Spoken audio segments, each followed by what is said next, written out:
इंडी गठबंधन के 3 और बंदर आ गए। पप्पू, टप्पू और अप्पू के नाम पर। पप्पू सच बोल नहीं सकता, अच्छा बोल नहीं सकता। टप्पू अच्छा देख नहीं सकता। अप्पू सच सुन नहीं सकता।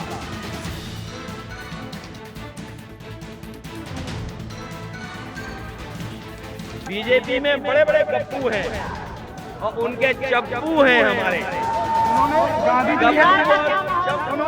वहाँ तो दो ही है, वहाँ तो दो ही होंगे ना, एक गप्पू और बाकी चंपू।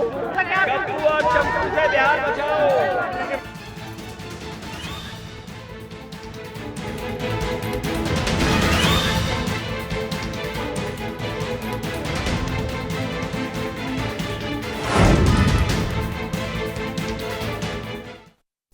नमस्कार, स्वागत है आप सभी का इंडिया वॉइस पर। मैं आपके साथ निकिता कश्यप। बिहार विधानसभा चुनाव का माहौल पूरे तरीके से गरमाया हुआ है। पहले चरण की वोटिंग से ठीक पहले सियासी बयानबाजी भी अपने पूरे तरीके से उफान पर है। राज्य के हर जिले में नेताओं की रैलियां, रोड शो और तीखे जुबानी तीर के साथ साथ मतदाताओं को लुभाने की कोशिश निरंतर जारी है। और अभी बीते दिन ही दरभंगा में जनसभा को संबोधित करते हुए यूपी के मुख्यमंत्री योगी आदित्यनाथ ने महागठबंधन पर बड़ा वार किया था और जिस पर हमने कल इस विषय पर चर्चा भी की थी। उन्होंने महात्मा गांधी के 3 बंदरों यानी कि बुरा मत देखो, बुरा मत सुनो और बुरा मत कहो, इसकी मिसाल देते हुए अब नए युग के 3 बंदर सामने आ गए। इंडी गठबंधन पर उनकी ओर से जो है तंज कसा गया, जिसमें उन्होंने इंडी गठबंधन पर तंज कसते हुए कहा कि ये 3 बंदर जो हैं इनके नाम है पप्पू, टप्पू और अप्पू। अब बारी थी पलटवार की। विपक्ष भी कहा पीछे रहने वाला है। अब समाजवादी पार्टी के अध्यक्ष अखिलेश यादव की प्रतिक्रिया सामने आई है, जिस पर उन्होंने सीएम योगी आदित्यनाथ के बयान पर जवाब देते हुए कहा कि जब योगी जी 3 बंदरों की बात कर रहे हैं तो जनता अब जानती है कि बीजेपी में गप्पू है जो कि सिर्फ बातों के पुल बांधते हैं। उन्होंने तंज कसते हुए यह भी कहा कि बिहार को अब गप्पू और चप्पू से बचाना है और नहीं तो जनता की नाव जो है वो डूब जाएगी। दोनों नेताओं के बीच जो है देखिए पूरे तरीके से बयानबाजी इस समय चरम पर है और जहां पक्ष और विपक्ष दोनों के बीच एक दूसरे पर शब्दों के बाण चलाए जा रहे हैं। इसी बीच मैं अपनी चर्चा को शुरू करने से पहले आपको सुनाती हूं कि आखिर सीएम योगी की ओर से क्या कुछ कहा गया था और उसके बाद जो आज अखिलेश यादव ने पलटवार करा है उसमें उन्होंने क्या कुछ कहा, आप सुनिए। आपने गांधी जी के 3 बंदरों के बारे में सुना होगा। गांधी जी के 3 बंदर थे। गांधी जी ने तो उनको उपदेश दिया था, बुरा मत देखो, बुरा मत सुनो और बुरा मत बोलो। लेकिन आज इंडी गठबंधन के 3 और बंदर आ गए। ये 3 बंदर पप्पू, टप्पू और अप्पू के नाम पर। पप्पू, टप्पू और अप्पू के नाम पर। पप्पू सच बोल नहीं सकता, अच्छा बोल नहीं सकता। टप्पू अच्छा देख नहीं सकता और अप्पू सच सुन नहीं सकता। इन लोगों को एनडीए सरकार के द्वारा किए गए विकास दिखाई नहीं दे रहे, उसकी खुशबू इनको सुनाई नहीं दे रहा है, दिखाई नहीं दे रहा है। बोले हम चांद पे प्लॉट दिला देंगे, आपको 15 लाख अकाउंट में पहुंचा देंगे, कितने करोड़ नौकरी दे देंगे। ये अमेरिका से ठोकर खाए हुए लोग हैं, अमेरिका इन्हें डरा रहा है, इसलिए चुनाव में इनके नाकामी पर बहस न हो, इसलिए ये इस तरह की लैंग्वेज कर रहे हैं। इस बीजेपी में बड़े बड़े गप्पू हैं और उनके चप्पू हैं हमारे। उन्होंने गांधी जी के 3 बंदरों से तुलना करी और कहा कि तो वहाँ तो दो ही हैं, वहाँ तो दो ही होंगे ना, एक गप्पू और बाकी चंपू।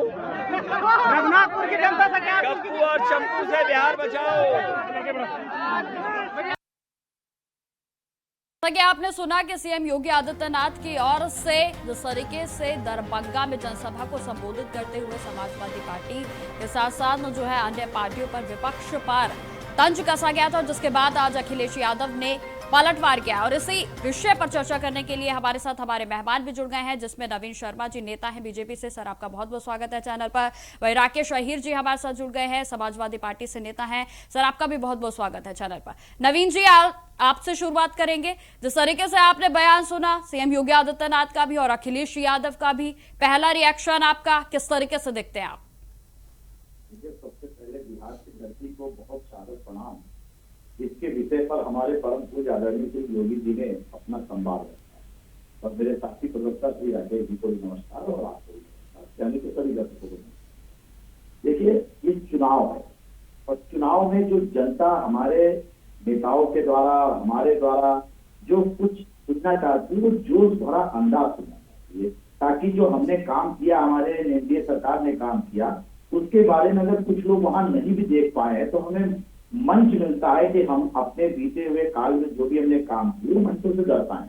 अगर विपक्ष इन शब्दों को लेकर, इन कामों को लेकर अनदेखा कर रहा है, अनसुना कर रहा है और कुछ उसके बारे में अच्छा नहीं बोल रहा है, तो कहीं ना कहीं जब मंच पे कोई नेता आता है और अपनी पार्टी की तरफ से उसे बोलने का अवसर मिलता है तो ये कोशिश करता है कि भाई जनता को पूरी बात मालूम होनी चाहिए, विकास जिसके द्वारा होता है। अब जनता तो विकास देख भी रही है, उसका आनंद भी ले रही है और अभी जो माननीय मोदी जी ने सभी महिलाओं के अकाउंट में 10,000 रुपए राशियां भी डाली हैं तो वो भी जनता को बखूबी मालूम है। दूसरी बात, अब जनता के देश में हमारे अपने ही देश के लोग हैं तो हम उनको जगाना चाहते हैं। अब जैसे माननीय मुख्यमंत्री जी ने जो ये शब्दों का प्रयोग किया, इससे पहले भी विपक्ष के लोगों ने कितना कुछ नहीं कहा होगा। चैनल है, आपके चैनल पे बहुत सी रिकॉर्डिंग है, अभी देखिए। उसके बाद हमारे आदरणीय नेता श्री अखिलेश जी, जो विपक्ष के बड़े नेता हैं और मैं उनको सम्मान भी करता हूं, उन्होंने भी देखिए पलटवार मुस्कुराते हुए दिया। इसमें कोई रंजिश नहीं है। देखिए, एक चुनाव का दौर है, चुनाव के दौर में जनता के बीच अपनी अपनी पार्टी की तरफ से पक्ष रखना हर एक बड़े नेता का काम होता है, जो हमारे महाराज जी श्री योगी जी ने बिहार में बकायदा समूची जनता के बीच में रखा है। आज शाम को 5 बजे चुनाव प्रचार का प्रथम चरण आपका समाप्त भी हो जाएगा। तो जनता के बीच उत्साह रखने का काम हर एक नेता का होना चाहिए मंच पे जाके, ताकि मंच पे कहीं ना कहीं सम्मान भी मिले।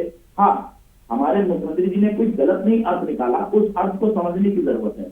देखिए, एक विकास को देख नहीं सकता, एक विकास के बारे में बोल नहीं सकता, एक विकास की चीजों को सुन नहीं सकता। तो अब इसका कोई तात्पर्य जोड़ा जाए तो जो गांधी जी के 3 बंदर थे उनको भी यही सब चीजें बनाई गई थी, अर्थ वही थे। मगर ऐसा नहीं कि हमारे विपक्ष के नेता जानते नहीं, विपक्ष के नेता बकायदा विकास की चर्चा नहीं करेंगे, मतलब बोल नहीं सकते, विकास को होता हुआ देख नहीं सकते तो मतलब वो भी देख नहीं सकते, और जो सुनते हैं वो उनको सुनाई नहीं देता। तो श्री अखिलेश जी ने भी विपक्ष कटाक्ष किया है, तो अभी तो हमारे महाराज उसके ऊपर कुछ शब्द नहीं लिखे हैं, मगर ये है कि ये चुनावी कहीं ना कहीं भाषण ही बोल सकते हैं और इसको दिल पे लेने की बात नहीं है। जनता फैसला 14 तारीख को देगा और हमारी एनडीए सरकार बनेगी, फिर यही सारी चीजें आपके सामने भी होगी कि पार्टी की तरफ से क्या क्या चीज चलाएगी। ठीक है नवीन जी। राकेश जी, आपकी ओर आना चाहूंगी। जिस तरीके से आपने बयान दोनों सुने, आप इसे किस तरीके से देखते हैं? देखिए, चुनाव तो बिहार में है लेकिन राजनीति पूरे तरीके से उत्तर प्रदेश में गरमाई हुई है। राकेश जी, देखिए निकिता जी, लोकतंत्र की खूबसूरती है कि चुनाव हर 5 वर्ष में जो है सरकार को चुनने का मौका मिलता है जनता को।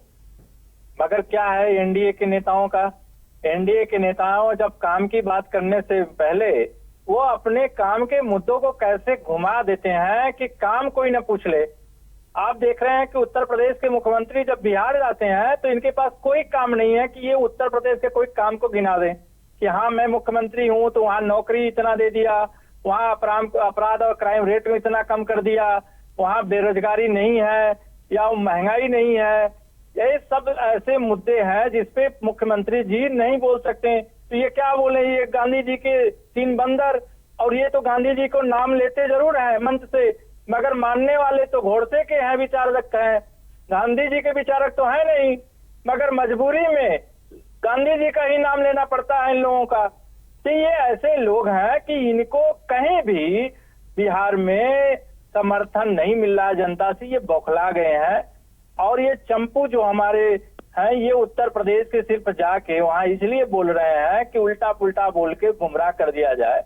और अभी जो हमारे साथी नवीन जी कह रहे हैं कि 10,000 महिलाओं को, मैं तो कह रहा हूं भैया उत्तर प्रदेश में भी आपकी सरकार है, यहाँ भी महिलाओं को 10,000 क्यों नहीं दे रहे हैं? राजस्थान में भी आपकी सरकार है, मध्य प्रदेश में भी आपकी सरकार है, महाराष्ट्र में भी आपकी सरकार है, तो आप क्यों बिहार में ही क्यों दे रहे हैं? क्योंकि वहाँ चुनाव है, ये चुनाव है इसलिए आप 10,000 रुपया दे रहे हैं। क्या उत्तर प्रदेश की महिलाएं नहीं है? उनको कब देंगे आप 10,000 रुपया? उनके खाता में कब है? वो भी आशा लगा के बैठी हैं।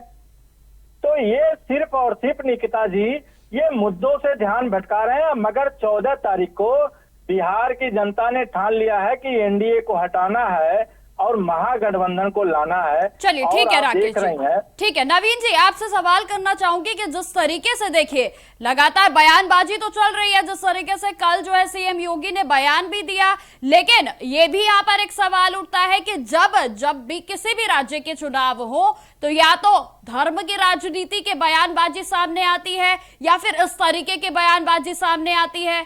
इसे आप किस तरीके से देखते हैं? क्या ये ठीक है नवीन जी? हाँ, मैं आपके सवाल का उत्तर दूंगा। उसमें आदरणीय राकेश भाई जी देखिए, केंद्र की जो योजनाएं होती हैं वो पूरे भारतवर्ष में होती हैं। लागू करने का काम, देने का काम केंद्र सरकार के कार्यक्रम में होता है। वो जिस प्रदेश में चाहते हैं देते हैं, और उत्तर प्रदेश में भी देंगे, किस प्रदेश में नहीं। आपकी योजनाओं का तरीका भी अलग होता है। किसी को सहायता के तौर से दी जाती है, किसी को भवन के रूप में दी जाती है, किसी को व्यापार के रूप में जाती है, किसी को किसानी के तौर पर दी जाती है। रही बात आज धर्म की बात है, अगर कोई नेता ये कहे कि राम मंदिर जरूरी नहीं है, आप हजारों लोगों, कार सेवकों की कुर्बानी को भूल जाएंगे? सनातन धर्म के अंदर क्या किसी की कुर्बानी भूलने का भी कोई मंत्र है? हमारे राकेश भाई भी हैं, हमारे सैनिक भी हैं देश में, हमारे लोग भी। क्या जब कार सेवकों में जब उनको कहीं ना कहीं मंदिर बनवाने के तौर पे और कार्यक्रम के तौर पे जो उसमें लोग खत्म हुए। नवीन जी अगर उत्तर प्रदेश में सभी काम हो रहे हैं तो फिर सरकार पर सवाल क्यों उठ रहे हैं? देखिए सवाल, चाहे शिक्षा विभाग की बात हो। निकिता जी देखिए, मैं आपको बता दूं, उत्तर प्रदेश 27-28 करोड़ लोगों की आबादी है। मुख्यमंत्री का कार्यक्रम पूरे प्रदेश को एकत्र करने का है, पूरे प्रदेश की रक्षा करने का काम है। पुलिस हो, प्रशासन हो, सबको निर्देशित है। अब आप एक चीज समझ लीजिए, एक आदमी जिसके घर पे 5 लोग होते हैं, अब वो 5 लोगों को कहीं ना कहीं पूरी सुख सुविधा नहीं दे पाता है। फिर भी मुख्यमंत्री उत्तर प्रदेश के, केंद्र का डबल इंजन सरकार हमारे उत्तर प्रदेश के अंदर बहुमुखी कार्य किए हैं। और ऐसा नहीं है, अब सुरक्षा के नाम पे हम लोगों ने मजबूती दी। आज भी हमारे यहाँ उत्तर प्रदेश में माँ बहन बेटियां 11-12 बजे तक घर नवीन जी आपने तो इतनी सारी बातें जो है सरकार की ओर से करे हुए गिनवा दिए, लेकिन राकेश जी तो कहते हैं कि जब काम की बात आती है तो बीजेपी के पास तो काम ही नहीं होता बताने के लिए। राकेश जी, नवीन जी ने कई काम गिनाए हैं, जवाब दीजिए। बहुत नवीन जी को मैं तो इसलिए मैं इनको धन्यवाद देता हूँ कि ये भी अब झूठ बोलना सीख ले हैं, और झूठ बोलना सीख गए हैं तो इसका मतलब कि अब इनको भी भारतीय जनता पार्टी कहीं न कहीं अच्छे जगह रख देगी। अभी इनको यही नहीं पता कि बहन बेटियों की कितनी सुरक्षित है। ये एनसीआरबी का डाटा आया है उत्तर प्रदेश में, उत्तर प्रदेश पहला स्थान है। नवीन भाई शायद नहीं देखे होंगे एनसीआरबी का डाटा, तो मैं बता रहा हूँ कि महिला उत्पीड़न में उत्तर प्रदेश पूरे देश में सबसे नंबर 1 है, हत्या में नंबर 1 है, अपराध की दुनिया में उत्तर प्रदेश राकेश जी चलिए एक बात बताइए, फिर उत्तर प्रदेश में जिस तरीके से गैंगस्टर्स थे उन पर रोकथाम हुई है या नहीं हुई? मैं तो कह रहा हूँ कि विपक्ष को हुई है। जब गैंगस्टरों पे हमारी योगी जी का बुलडोजर चला तब भी तकलीफ विपक्ष को हुई है। नहीं भाई, बहुत अच्छा। नहीं मैं तो कह रहा हूँ नवीन जी कि जो बुलडोजर है वो टॉप 10 की सूची हम लोग कब से मांग रहे हैं। हमारे नेता माननीय अखिलेश यादव जी भी लगातार प्रेस के माध्यम से। राकेश जी आपने बुलडोजर का जिक्र कर एक बहुत अच्छी बात जो है मुझे भी याद दिला दी है। बुलडोजर को लेकर विपक्ष इतना क्यों बौखलाया होता है? क्योंकि देखिए अभी हाल ही में, अभी कल की बात है कि अखिलेश यादव भी कह रहे हैं कि बुलडोजर को लेकर जो सीएम योगी कह रहे हैं कि जो उत्तर प्रदेश का बुलडोजर है वो बिहार में भी दिखेगा, लेकिन इस पर जो है अखिलेश यादव को बहुत दिक्कत हो रही है। लेकिन ऐसा क्यों होता है राकेश जी? बुलडोजर की कार्रवाई तो वही होती है ना जहां अवैध अतिक्रमण होता है या फिर जिस तरीके से माफियाओं पर नकेल कसने के लिए कसी जाती है, या तो फिर भाई इनको मैं बता रहा हूँ निकिता जी। हुए हैं इनकी पार्टी से। अरे इनको जरा चुप कराइए नवीन भाई, जरा चुप हो जाइए। बिल्कुल राकेश जी, आप बोलिए, मैं आपका जवाब सुनना मैं चाहती तो कह रहा हूँ कि शायद बुलडोजर अनंत सिंह का वो जो किला है वो गिर जाएगा और कल से मीडिया में चलने लगेगा। मुझे लग रहा है एनडीए की सरकार है। और मुझे तो ये भी लग रहा है कि उत्तर प्रदेश में माफिया कोई है ही नहीं। पूरे कानून का उत्तर प्रदेश राकेश जी, माफिया आप कोई है नहीं कि बचा नहीं? क्या निकिता जी आप भी क्या राकेश जी, आप देखिए, मैंने बुलडोजर पर बात करी, मैंने आपसे पूछा कि आप ये बताइए कि माफियाओं पर नकेल कसी गई है उत्तर प्रदेश में या नहीं, तो आपने उस पर कुछ बोला नहीं। फिर उसके बाद आप बुलडोजर की कार्रवाई पर आ गए। मैं बुलडोजर पर बोल रही हूँ, वो तो अच्छा काम हो रहा है ना। अगर किसी गैंगस्टर की अवैध संपत्ति पर बुलडोजर चल रहा है तो इस पर विपक्ष को क्या आपत्ति है? मैं तो कह रहा हूँ कि क्या जो है, जो आपके कुछ चैनलों पे, आपके चैनल पे स्टोरी चली है, अभी मैं यूट्यूब देख रहा था कि कुछ उत्तर प्रदेश की बाहुबलियों पे स्टोरी चलाए हैं। तो क्या वो बाहुबलियों पे कोई मुकदमा नहीं है उत्तर प्रदेश में? वो बिना मुकदमा किए, बिना अपराध किए वो बाहुबली हो गए। क्या बाहुबली चंदौली में कौन है ये कुछ आपको नहीं पता है? बनारस में कौन है नहीं पता है? जौनपुर में कौन है नहीं पता है? गाजीपुर में बाहुबली कौन है नहीं पता है? सुल्तानपुर में कौन है नहीं पता है? संत कबीर नगर में बाहुबली कौन है ये नहीं पता है? राकेश जी देखिए, क्या ये प्रशासनिक बातें हैं, किस पर मुकदमा चल रहा है, किस पर नहीं चल रहा है। मैं आपसे पूछ रही हूँ, बुलडोजर की कार्रवाई को विपक्ष किस तरीके से देखता है, आखिर इतनी आपत्ति क्यों है? आप उस पर जवाब नहीं दे रहे हैं। कि जो बुलडोजर है, बुलडोजर में न्याय प्रिय नहीं है। हमारे देश में न्यायालय है, माननीय न्यायालय का फैसला होना चाहिए। बुलडोजर किस पे चलाया जा रहा है? बुलडोजर गरीब आदमी पे चलाया जा रहा है, पिछड़ा पे चलाया जा रहा है, दलित पे चलाया जा रहा है, विपक्ष के नेताओं को चलाया जा रहा है। बुलडोजर क्या अपने सजाती मुख्यमंत्री अपने सजाती लोगों पे एक भी चला दिए हो तो बता दो उत्तर प्रदेश में। चलिए बताइए नवीन जी। ठीक है राकेश जी, ठीक है नवीन जी, आप जवाब दीजिए। देखिए, सबसे पहले मैं राकेश भाई आपको एक बात बता दूं कि जैसे कि अभी आपने कहा कि विपक्ष पे चलता है, ऐसा नहीं है। अभी आपको याद होगा मेरठ में एक अवैध कॉम्प्लेक्स दुकानें बनी थी जिनका संबंध भारतीय जनता पार्टी से भी था। उनका पूरा कॉम्प्लेक्स अवैध था, वो तोड़ा गया और सपा सरकार में उसको बचाने का काम किया गया।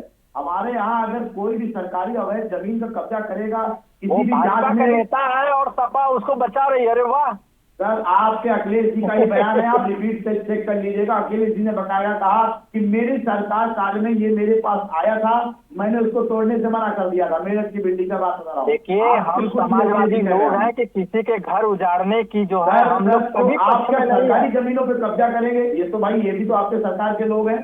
सरकारी जमीनों पर कब्जा करना आपके मिजाज से सही है। मैं कह रहा हूँ उत्तर प्रदेश के गाँव में आप चले जाइए तो उत्तर प्रदेश के गाँव में किसी के पास घर का नक्शा नहीं मिलेगा। क्या वो भी अवैध माना जाएगा? अभी कोई ऐसा नियम बना कि जनपद में अगर जो सरकारी जनपद में उसके तहत कुछ अमृत चलिए नवीन जी विषय पर आते हैं। ठीक है राकेश जी, नवीन जी विषय पर आते हैं। जिस तरीके से बयानबाजी शुरू हुई 3 बंदर पर और अब गप्पू पर बयानबाजी आ गई है, यानी कि भारतीय जनता पार्टी या फिर कहें कि एनडीए के गठबंधन को गप्पे हाँकने वाली सरकार जो है वो समाजवादी पार्टी के अध्यक्ष अखिलेश यादव ने कहा है। देखिए, मैंने अभी आपको कहा कि ये जो राजनीति के मंच हैं वहां पे तंज कसने का काम जनता समुचित समझती है कि किसके बारे में क्या कहा जा रहा है और सत्य क्या है। अब अगर गप्पू की बात करेंगे, आदरणीय अखिलेश जी ने बात कही कि गप्पू की पार्टी है, थोड़ा सा भी इसमें थोड़ी सी गहराई से जानने की जरूरत है कि हमारे धरातल पे जितनी भी काम हुए हैं उनको हमारी पार्टी के नेताओं ने बताया है। बिहार चुनाव के अंदर की बात कर रहा हूँ, क्या बिहार के लोग पक्की सड़कों पे नहीं चल रहे? जहां पे लाइट नहीं जा सकती थी, जहां पे 20 साल लालटेन जली है, जहां पे जंगल लाल हुआ करता था, वहां पर क्या इस 20 साल की एनडीए सरकार ने डेवलप नहीं किया है? अगर आज डेवलप नहीं किया, आपकी प्रेस की टीम भी जाती सड़कें मिलती नहीं। लेकिन नवीन जी सवाल यहाँ पर ये उठता है कि जब सरकार से सवाल पूछे जाते हैं बेरोजगारी पर, शिक्षा विभाग पर, तब कुछ नहीं बोलना है। भाजपा ने अभी संकल्प पत्र में बकायदा ये लिख कर दिया है, जो संकल्प पत्र हमारा ऐसा तो नहीं कि वो किसी नकली ने बनाया हो। 1 करोड़ रोजगार का कार्यक्रम हम इस वर्ष 5 वर्ष के संकल्प में दे रखे हैं और एनडीए सरकार इस चीज को निभाएगी। और रही बात कुछ ऐसी चीजों को हम खुद वहां डेवलप करेंगे जहां तक सरकारें करनी चाहिए तो वो करेगी। अभी हम 20 साल में इतना सुधार पाए हैं कि अब बिहार का आदमी अपनी सांस आराम से ले सकता है और बहन बेटी आराम से घर से बाहर जा सकती है। कितना बड़ा हम लोग जंगल राज काट के निकाल के एक अच्छा सा 20 साल नवीन जी तो बहुत झूठ बोलने में चैंपियन है। गहने पहन के बहन बेटियां जा रहे हैं। अरे बहन बेटियां तो मजार जा रही हैं, सुरक्षित नहीं है। मथुरा की खबर आप नहीं देखे होंगे कि मंदिर के पीछे एक बच्ची की जो है क्या हुआ, अयोध्या में क्या हुआ है बच्ची के साथ। आपको बता दूं, ऐसा कोई भी अपराध करेगा उत्तर प्रदेश के अंदर, उत्तर प्रदेश के अंदर ऐसा कोई भी अपराध करेगा उसकी सजा क्या है ये बकायदा आप सबको पता है। ये सबको पता है। गलत करने वाले के साथ हमारी सरकार और सबको ये भी पता है, इंडिया वाइज का काम नहीं करती है। सबको पता है और उसके बिल्कुल आप बड़ी बात, अगर किसी ने भी गलत किया है, अगर वो कानून की गिरफ्त में आ गया है तो स्मार्ट सिटी बनाने को कौन कहा था? क्या बनारस कोयटो बन गया? ठीक है राकेश जी, स्मार्ट सिटी बन गया क्या? 2 करोड़ नौकरियां मिल गई? ये सब जान रहे हैं, उत्तर प्रदेश की जनता जान रही है, पूरे देश की जनता जान रही है। भाजपा के प्रांतों में देखिए, ये नवीन जी आप भले बोल सकते हैं अपने पार्टी के नेताओं को बचाने के लिए, मगर उत्तर प्रदेश और बिहार, इस बार बिहार नया इतिहास लिखने जा रहा है निकिता जी, और उसके बाद उत्तर प्रदेश इतिहास लिखेगा, आप देखिएगा। और ये झूठ है, अब झूठ का जो है पहाड़ ढह चुका है, झूठ का पहाड़ ढह चुका है। झूठ कभी भी इतना जितना ये भारतीय जनता पार्टी के लोग बोले, बताइए इनके एक गृह मंत्री हैं, वो कह रहा है कि बिहार में फैक्ट्री नहीं लग सकती है, सारी फैक्ट्री गुजरात में ही लगेगा, तो बिहार और उत्तर प्रदेश के मजदूर जाएंगे, इनको उत्तर प्रदेश और बिहारियों को मजदूरी कराएंगे। देखिए यहाँ पर बिल्कुल राकेश जी, मैं आपसे एक सवाल पूछना चाहूंगी। आपने अभी बिहार की बात करी, आप खेसारी लाल से जब बात करते हैं और जब उनसे सवाल करते हैं वक्फ बोर्ड के बारे में, तो वो ये कहते हैं मैं वक्फ के बारे में कुछ नहीं जानता, तो मैं कुछ नहीं कहूंगा। तो इस बयान को आप किस तरीके से देखते हैं? क्योंकि देखिए, यदि एनडीए के नेता बयानबाजी में पीछे नहीं हट रहे हैं, तो फिर इंडी गठबंधन के भी तो पीछे नहीं है ना। तो निकिता जी आप सही कह रहे हैं। मैं कह रहा हूं कि खेसारी लाल, आप जानती हूं कि उनको देश जानता है, उनके गायकी और कलाकार भोजपुरी के सुपर डुपर स्टार होने के नाते। मैं कह रहा हूं कि अगर वक्फ बोर्ड को वो नहीं पढ़े होंगे, नहीं जान रहे हैं, तो उन्होंने गलत क्या कहा? उन्होंने कहा कि मैं नहीं जानता हूं। कम से कम झूठ तो नहीं बोले, कोई झूठ तो नहीं कहे राकेश जी। लेकिन देखिए, ये देखा गया है कि जब पिछड़ा दल की बात होती है या फिर कोई ऐसे मामले सामने आ जाते हैं, तो कहीं ना कहीं विपक्ष जो है वो बचता हुआ नजर आता है। देखिए, कभी भी पिछड़ा दलित को अगर ये अधिकार दिए होते, तो मैं कह रहा हूँ निकिता जी कि इनकी प्रशंसा विपक्ष भी करता। इन्होंने 10 सालों में, मैं सुन लीजिए नवीन जी, सुन लीजिए, आप बैठ के केवल बस स्टूडियो में बात करने से नहीं है। मैं बिहार में ही हूँ, बिहार की सड़कें क्या हालत है, बिहार में कैसे भुखमरी है, कैसे बिहार में बेरोजगारी है, इस सब का जो है चुकता जो है आपको 14 तारीख को रिजल्ट दिखाई देगा। आपके नेता कैसे दौड़ाए जा रहे हैं, गाँव में नहीं हलने दे रही है जनता। आप देख रहे होंगे तमाम चैनलों में भी चल रहा है कि आपके प्रत्याशियों को दौड़ा ले रही है जनता, गाँव में नहीं घुसने दे रही है, और दर्जनों ऐसी खबर और ऐसे वीडियो चल रहे हैं। तो आप इससे अंदाजा लगाइए कि अब बिहार आपको जो है इस बार खदेड़ देगा, क्योंकि आपका झूठ वहां नहीं चल रहा है। आप सोच लीजिए कि प्रधानमंत्री जी की जबान इस बार लड़खड़ा गई निकिता जी। उन्होंने राकेश जी, खेसारी लाल ने तो ये भी कहा कि मंदिर बना दिया है, ये कर दिया है, वो कर दिया है, इससे अच्छा हॉस्पिटल बनाते तो अच्छा रहता। अब इस बयान को आप किस तरीके से देखते हैं? हाँ, बहुत अच्छा सवाल निकिता जी पूछे, मैं बहुत धन्यवाद आपको देता हूँ। मैं कहा कि जब कोरोना इस देश में आया, तो क्या कोरोना में लोग मंदिर और मस्जिद में गए थे? लोग अस्पताल में ही इलाज कराने के लिए गए थे। और राकेश जी, आप जीडीपी ग्रोथ की बात करते हैं, तो मंदिर से कितना प्रतिशत जीडीपी ग्रोथ आता है आपको पता होगा। आप पढ़े लिखे प्रवक्ता हैं, आप पढ़े लिखे जो है समाजवादी पार्टी से नेता हैं जो इस पैनल में बैठे हैं, आपको जीडीपी ग्रोथ के बारे में तो पता होगा ना। तो सर, कितना मंदिर से आता है, कितना प्रतिशत मंदिर से आता है, ये भी पता होगा आपको। एक मंदिर के इर्द गिर्द कितनी इकोनॉमी जो है वो होती है। मैं जवाब दे लूं? बिल्कुल। मैं कह रहा हूं कि जितनी भी इकोनॉमिक्स मंदिर और मस्जिद और गुरुद्वारे से आती हैं, सब संस्था का आप देख लीजिए, और ये देख लीजिए कि कौन कितना पैसा जो है चिकित्सा पे खर्चा हो रहा है और कितना वो चढ़ावे के पैसे से चंदा आके जो है शिक्षा पे खर्चा हो रहा है। आप पता करके हमको बता दीजिए। तो मैं मान लूंगा कि हाँ ये अस्पताल इस तो पैसे से मंदिर बना के है। बाहर जो ठेला लगता है, ये- मंदिर के बाहर जो फूल आप फिर बिकते ठेला पे आ गई, आप हैं, मोदी धूपबत्ती की तरफ बिकती ठेला है, पे आ गई। वो तो मोदी उन्हीं के जी गले कह में रहे हैं कि जाती है ना रील राकेश जी। बनाने चलिए वाला ठीक है राकेश जी, वो ठीक है। रोजगार है। नवीन जी, रील मैं आपसे बनाने वाला पूछना रोजगार चाहूंगी हो जिस गया। तरीके से विपक्ष और इधर की ओर मोदी से जी एक कह रहे हैं कि बड़ा जो रील सवाल जो है बनाएगा मैं आपसे उसको पूछना नौकरी चाहूंगी देंगे। कि मंदिर मस्जिद इन सबको लेकर जो है खासतौर पर बयानबाजी होती है, इसे आप किस तरीके से देखते हैं? अगर मैं सांप्रदायिक बयानबाजी के बारे में आपसे पूछना चाहूँ, नवीन जी। मैं सबसे पहले तो एक बात जरूर कहना चाहूंगा आपके चैनल के माध्यम से कि हमें मंदिर, मस्जिद, गुरुद्वारा, चर्च इन सभी पे बयानबाजी नहीं करनी चाहिए। जो चीज बन गई है वो समाज के लोगों के लिए बनी है, इंसानियत के लिए बनी है। हर व्यक्ति अपनी प्रार्थना अपने अपने धर्मों के हिसाब से अपनी जगह करता है, और जो चीज बन चुकी है हम उस पर कटाक्ष करते हैं कि मंदिर क्यों बन गया, मंदिर नहीं बनना चाहिए। ये कोई जिंदगी सवाल है। नहीं है मंदिर पे। कौन सवाल किया मंदिर पे, हमको आप बता दीजिए। देखिए अभी मंदिर आपके अगर बन गया अभी तो अभी कौन सवाल निकिता कर रहा जी है ने मंदिर पे? निकिता जी ने एक बात कही कि आपकी केसारी जी सरकार ने है एक बात डबल कही। इंजन की, निकिता जी इनकी नवीन जी सरकार जल्दी है। से बात पूरी करिए इनके क्योंकि समय का अभाव है। देख, सबसे पहले तो मैं एक बात कहना चाहूंगा कि किसी भी नेता को, देखिए किसी भी नेता को मंदिर, मस्जिद, गुरुद्वारा, चर्च और खासकर जात पे भी प्रहार नहीं करना चाहिए। मुझे लगता है कि हमारे पास मुद्दे हैं, मुद्दे समाज के अंदर से आते हैं, अच्छे हो या बुरे हो। हम सामाजिक मुद्दों पे चर्चा करें, देश के चलिए ठीक विकास है जो कर नवीन रहा जी। है, उन राकेश पे जी, चर्चा आपके करें। आखिरी कमेंट्स में जानना चाहूंगी जिस तरीके से बयानबाजी जो है लगातार सामने आ रही है, चुनाव जो है भले ही बिहार में हो लेकिन उत्तर प्रदेश में पूरा जो है इसका रंग देखने को मिल रहा है। देखिए बिहार इस बार जो है एनडीए की जो है सफाया का सबसे बड़ा संदेश देगा और इतिहास रचने जा रहा है बिहार।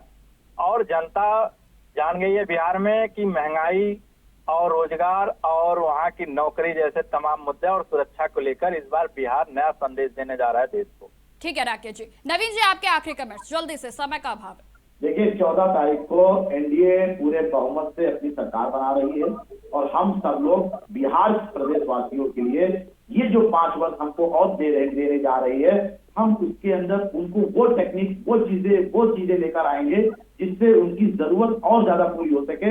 और मैं बिहार वासियों से कहना चाहूंगा आपके चैनल के माध्यम से कि प्रथम चरण 6 तारीख का जो चुनाव है वो आपके विकास का चुनाव है, आपके परिवार की सुरक्षा, सुशासन का चुनाव है। इसलिए ज्यादा से ज्यादा मतदान करें और अपने बूथ पर जाके अपना मतदान जरूर करें। बिल्कुल। नवीन जी, राकेश जी, आप दोनों का हमारे साथ चर्चा में जुड़ने के लिए बहुत बहुत धन्यवाद। तो जिस तरीके से आपको बता दें कि बिहार की सियासत में अब मुद्दों से ज्यादा बयानबाजी तेज हो गई है। कहीं 3 बंदरों की बात है तो कहीं गप्पू और चप्पू का तंज कसा जा रहा है, लेकिन आखिर में फैसला जनता का ही होगा जो हर बयान के शोर में अपने भविष्य की आवाज ढूंढ रही है। तो फिलहाल मेरे साथ इस पेशकश में इतना ही। देश दुनिया की तमाम खबरों की जानकारी के लिए बने रहे हमारे साथ।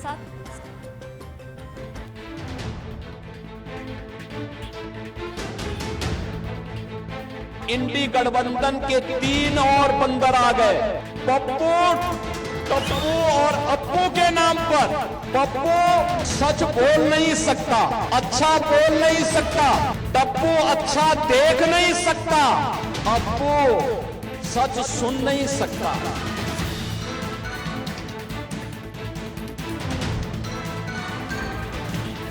बीजेपी में बड़े बड़े पप्पू हैं और उनके चप्पू हैं हमारे। वहाँ तो दो ही है, वहाँ तो दो ही होंगे ना, एक गप्पू और बाकी चंपू। गप्पू और चंपू से बिहार बचाओ।